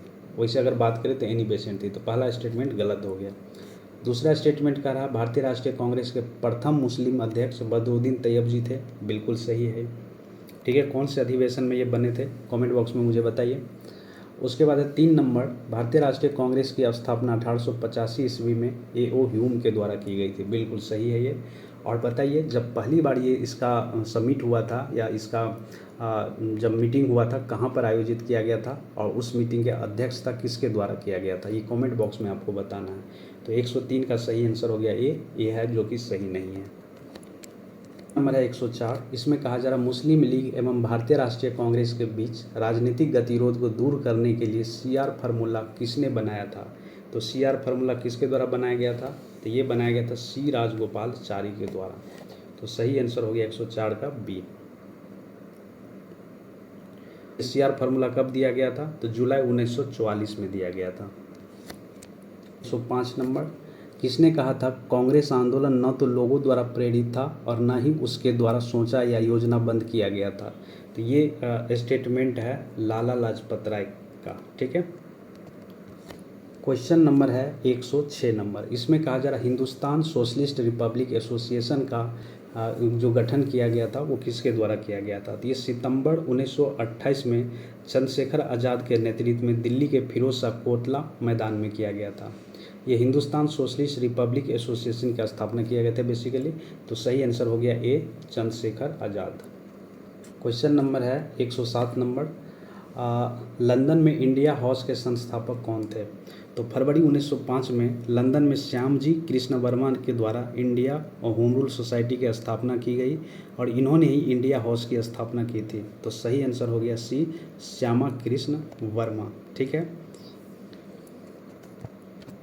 हो गया 108, महात्मा गांधी ने अपनी निम्न पुस्तक में से किसमें ब्रिटिश पार्लियामेंट को बांझ और बेश्या कहा था। तो ये है हिंद स्वराज में कहा गया था ब्रिटिश पार्लियामेंट के बारे में बांझ और बेश्या। क्वेश्चन नंबर है 1 से 9, guilt man of India's partition पुस्तक किसने लिखी थी। तो ये लिखा गया था 1910 में डॉक्टर राम मनोहर लोहिया के द्वारा। सॉरी 1910 में नहीं, 1910 में इनका जन्म हुआ था और ये उत्तर प्रदेश के अयोध्या जनपद के रहने वाले थे। तो ये इन्हीं के द्वारा लिखा गया था guilt man of India's partition. Number है 110, वर्ष 1929 में जारी किए गए दीपावली घोषणा पत्र का संबंध किससे था। तो इसका संबंध जो है ये संबंध था डोमिनियन स्टेटस से। ठीक है। सही आंसर हो गया 110 का बी। क्वेश्चन नंबर 111, भारतीय उच्च आयुक्त के पद पर सृजन किस अधिनियम से हुआ था। तो ये उच्च आयुक्त का जो पद है वो सृजन किस अधिनियम से हुआ था। तो भारत सरकार अधिनियम 1919 से हुआ था। तो 111 का सही आंसर हो गया बी, भारत सरकार अधिनियम 1919, जिसको मॉन्टेगू चेम्सफोर्ड मॉन्टेगू चेम्सफोर्ड के नाम से भी जाना जाते हैं। 112, 1760 का प्रसिद्ध बंदीवास का युद्ध अंग्रेज द्वारा किसके खिलाफ लड़ा गया था। तो 1760 में जो बंदीवास की लड़ाई हुई थी ये अंग्रेज और फ्रांसीसी की मध्य हुई थी, जिसमें अंग्रेज की विजय हुई थी। 113 नंबर, निम्नलिखित में से कौन 1755 में डिंडुगुल मैसूर में एक आधुनिक शस्त्रागार की स्थापना की थी। तो ये किया गया था हैदर अली के द्वारा। 114, इसमें कहा जा रहा निम्नलिखित में से किसने बंगाल में द्वैध शासन प्रणाली को समाप्त किया था। तो ये 1872 में वारन हेस्टिंग के द्वारा समाप्त किया गया था। ठीक है। इसे जो लागू किया गया था 1865 में लॉर्ड क्लाइव के द्वारा ये बंगाल में द्वैध शासन लागू हुआ था और 1772 में वारन हेस्टिंग के द्वारा हटा दिया गया था। नंबर 115 है, इसमें कहा जा रहा है कि निम्नलिखित में से कौन ब्रिटिश शासन के दौरान भारत में रायतवारी बंदोबस्त के प्रारंभ के लिए संबंधित है। तो सही उत्तर चूज करना है आपको। तो देखिए रायतवारी बंदोबस्त जो है अंग्रेज द्वारा भारत में भू राजस्व वसूली के लिए लागू की गई थी और ये प्रणाली था। अलेक्जेंडर रीड ने मद्रास प्रेसिडेंसी में सर्वप्रथम 1792 में ये लागू किया गया था तमिलनाडु के बढ़ामल क्षेत्र में। ठीक है। उसके बाद टॉमस मुनरो के द्वारा लागू किया गया 1820 में मद्रास में। तो उस टाइम में ये गवर्नर जनरल थे। तो इसका सही आंसर हो गया अलेक्जेंडर रीड और टॉमस मुनरो दोनों संबंधित है रायतवारी सिस्टम से। तो 115 का सही आंसर हो गया डी, उपयुक्त में से एक से अधिक। चलिए, क्वेश्चन नंबर है 16। इसमें कहा जा रहा है निम्नलिखित में से कौन सा आयोग 1857 के विद्रोह के दमन के बाद भारतीय फौज के नव संगठन से संबंधित थे। तो इससे जो संबंधित थे, इस आयोग का गठन किया गया था जुलाई 1858 में, और जिसके अध्यक्ष बनाए गए थे मेजर जनरल जोनाथन पील की अध्यक्षता में बनाए गए थे। एक रॉयल कमीशन बनाया गया था जिसका पील नाम था। इसके द्वारा सेना में रेजिमेंट की जाति, समुदाय और धर्म के आधार पर विभाजित किया गया था। तो सही आंसर हो गया पील आयोग। कब? 1858 में ये गठित किया गया था पील आयोग को। 117, इसमें कहा जा रहा है 117 नंबर में, निम्नलिखित में से किस कारण से भारत में 20वीं शताब्दी के आरंभ में नील की खेती का ह्रास हुआ था। तो ये हुआ था बेसिकली नई खोज के कारण विश्व बाजार में इसका जो है अलाभकर होना या ह्रास होना, ये कह सकते हैं। तो 117 का सही आंसर हो गया बी। 18 नंबर क्वेश्चन है, भारतीय राष्ट्रीय कांग्रेस के अपने किस अधिवेशन में भारतीय सरकार अधिनियम 1935 को स्वीकार किया गया था। तो ये अधिवेशन हुआ था लखनऊ में। और कब हुआ था? तो 1936 में, जिसमें 1935 वाला जो अधिनियम था, भारत सरकार अधिनियम 1935, उसको स्वीकार किया गया था। और इस अधिवेशन का अध्यक्षता किसके द्वारा किया गया था? तो वो थे जवाहरलाल नेहरू के द्वारा। तो सही आंसर हो गया 118 का बी। 19 नंबर क्वेश्चन है, इसका कुछ ज़्यादा व्याख्या या एक्सप्लेनेशन दिया नहीं हुआ है। तो निम्नलिखित में से कौन सा चतुराईपूर्ण निष्क्रियता की नीति से जुड़ा हुआ है। तो ये थे जॉन लॉरेंस, इससे संबंधित है। ठीक है, चतुराईपूर्ण निष्क्रियता से संबंधित है जॉन लॉरेंस। तो सही आंसर हो गया 119 का बी। 120 हल्का सा क्वेश्चन है, निम्नलिखित विद्रोह में से किसको बंकिम चंद्र चटर्जी ने अपने उपन्यास आनंद वन में उल्लेख करके प्रसिद्ध किया है। तो ये विद्रोह था सन्यासी विद्रोह। और ये कब हुआ था? तो ये हुआ था लगभग ये 1763 में प्रारंभ हुआ था और 1800 ईस्वी तक ये चला था। तो सही आंसर हो गया ए, सन्यासी विद्रोह। 121, भारत के इतिहास के संदर्भ में उल गुलान अथवा महान उपद्रव निम्नलिखित में से किस घटना का विवरण था। तो देखिए, ये 1899 और 1900 के आसपास ये स्टार्ट हुआ था, जिसको मुंडा विद्रोह के नाम से हम लोग जानते हैं। तो ये जो इसमें आंसर हो जाएगा उपयुक्त में से कोई नहीं, तो मुंडा विद्रोह से संबंधित है। का क्वेश्चन है, इसमें है 122 नंबर में, हाल ही में अमेरिकी पत्रिका टाइम्स द्वारा निम्नलिखित में से किसे times person of the year 2022 घोषित किया गया है। तो ये किया गया है यूक्रेन के राष्ट्रपति जेलेंस्की को, जिनका नाम है व्लादिमीर जेलेंस्की। नेक्स्ट क्वेश्चन है 123 नंबर, साहित्य पुरस्कार 2022 के संबंध में निम्नलिखित पर विचार कीजिए और कौन सा युग्म सही सुमेलित है, ये बताना है। तो देखिए, ये जो है साहित्य पुरस्कार 2022 ये 23 भाषाओं में दिया गया है, जिसमें अगर हम लोग बात करें अनुराधा राय का, तो ये अंग्रेजी में मिला है इनको, बद्री नारायण को हिंदी के लिए मिला है, और अनीस अशफाक को मिला है उर्दू के लिए। और इसमें एक और आप लोग याद रख लीजिएगा, अगर 69th BPSC दे रहे हैं तो मैथिली भाषा के लिए दिया गया है अजीत आज़ाद को। ठीक है, ये पुरस्कार दिया गया हुआ है। तो ये हो जाएगा इसका आंसर उपयुक्त में से एक से अधिक, मतलब तीनों मिलान सही है। नंबर है 124, हाल ही में संयुक्त राष्ट्र शैक्षिक, वैज्ञानिक और सांस्कृतिक संगठन ने ग्रेट बियर रीफ को विश्व विरासत स्थल की खतरे की सूची में जोड़ने की सिफारिश की है। यह किस देश में अवस्थित है। तो ये ग्रेट बैरियर रीफ जो है ये ऑस्ट्रेलिया में स्थित है। तो सही आंसर हो गया 124 का ए। 125, नवंबर 2022 में 53वें इंटरनेशनल फिल्म फेस्टिवल में किस भारतीय अभिनेता को India film personality of the year award से सम्मानित किया गया है। तो ये शॉर्ट का एक्टर है, चिरंजीवी को सम्मानित किया गया है। इसी को India film personality of the years का सम्मान मिला है नवंबर 2022 में। और ये 53वें इंटरनेशनल फिल्म फेस्टिवल था, ये भी याद रख लीजिएगा थोड़ा आप लोग। क्वेश्चन नंबर है 126 नंबर, दिसंबर 2022 में भारतीय मूल की किस अमेरिकी महिला को न्यूयॉर्क के फेडरल रिजर्व बैंक की प्रथम उपाध्यक्ष और मुख्य परिचालक अधिकारी नियुक्त किया है। तो ये है सुष्मिता शुक्ला। ठीक है, तो सही आंसर हो गया इसका बी।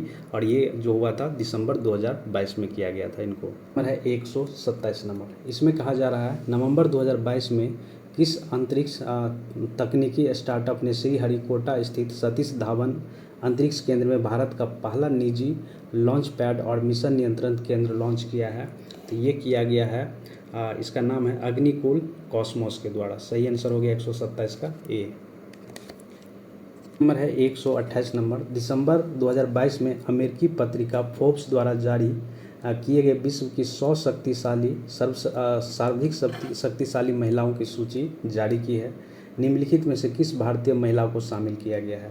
तो इसमें से देखिए भारत की 6 महिला को शामिल किया गया, जिसमें है 1 नंबर पे अगर भारत की हम लोग रैंक की बात करें तो निर्मला सीतारमन, रोशनी नाडर मल्होत्रा, माधवी पुरी बुच और सोमा मंडल। उसके बाद किरण मजूमदार शॉ और फाल्गुनी नायर को किया गया है। तो इसमें जितने भी आप देख रहे हैं ये सोमा मंडल, किरण मजूमदार शॉ और फाल्गुनी नायर, ये सारे इसमें सम्मिलित है। तो सही आंसर हो गया उपयुक्त में से एक से अधिक। 129 नंबर। हाल ही में किस राज्य सरकार द्वारा राज्य के सभी पालतू हाथियों के डीएनए प्रोफाइलिंग प्रारंभ करने की घोषणा की है? तो ये बिहार राज्य सरकार के द्वारा ये डिसीजन लिया गया है। 130 नंबर। दिसंबर 2022 में किसके द्वारा यूपीआई पेमेंट सेवाओं को और बेहतर बनाने हेतु सिंगल ब्लॉक और मल्टीपल डेबिट सुविधा शुरू करने की घोषणा की है? तो ये किया गया है भारतीय रिजर्व बैंक के द्वारा। सही आंसर है बी। 131। दिसंबर 2022 में भारतीय नौसेना और किस देश की नौसेना के बीच इंडिया इंडो कॉम्बैट अभ्यास का आयोजन किया गया था? तो ये किया गया था इंडिया और इंडोनेशिया के द्वारा। ठीक है, और ये अभ्यास चला था 8 से 19 दिसंबर 2022 के बीच और ये नौसेना का अभ्यास था। है 132। वैश्विक प्रतिभा प्रतिस्पर्धा सूचकांक 2022 में भारत को कौन सा स्थान मिला है? तो भारत को स्थान मिला है 101वां।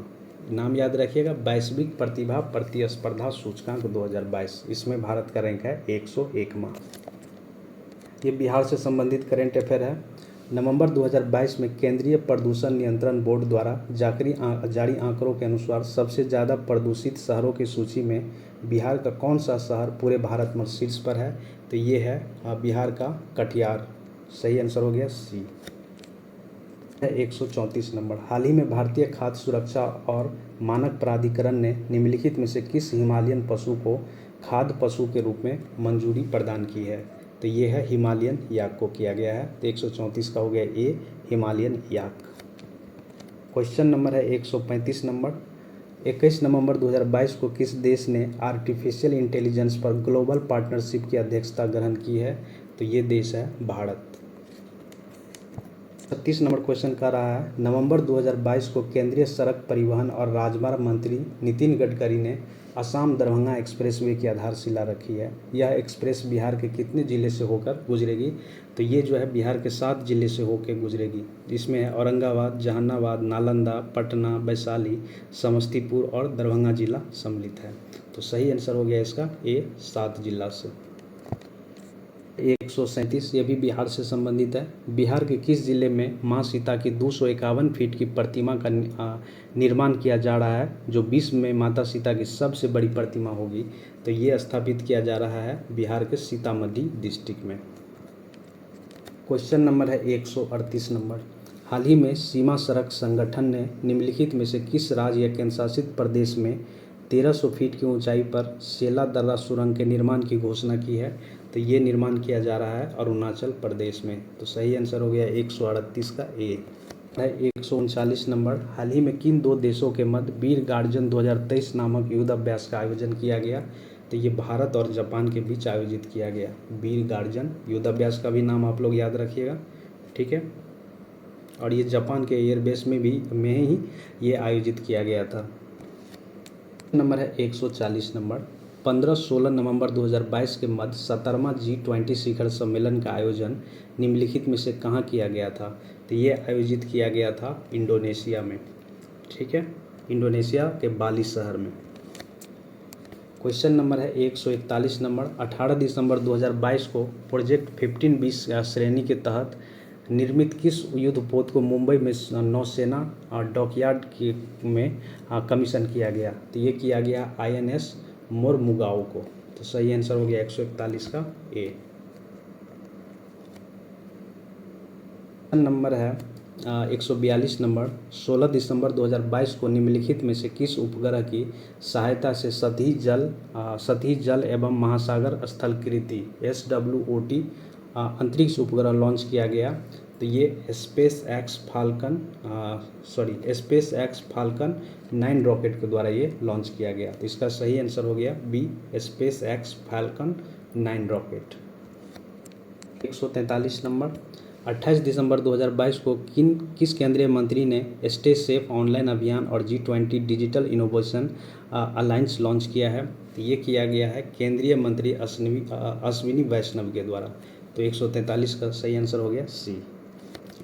क्वेश्चन नंबर है 144 नंबर, हाल ही में 720 मेगावाट की मांग छेदू जल विद्युत परियोजना ड्रग ग्रीन पावर कॉरपोरेशन को सौंपी गई है। यह किस देश में स्थित है?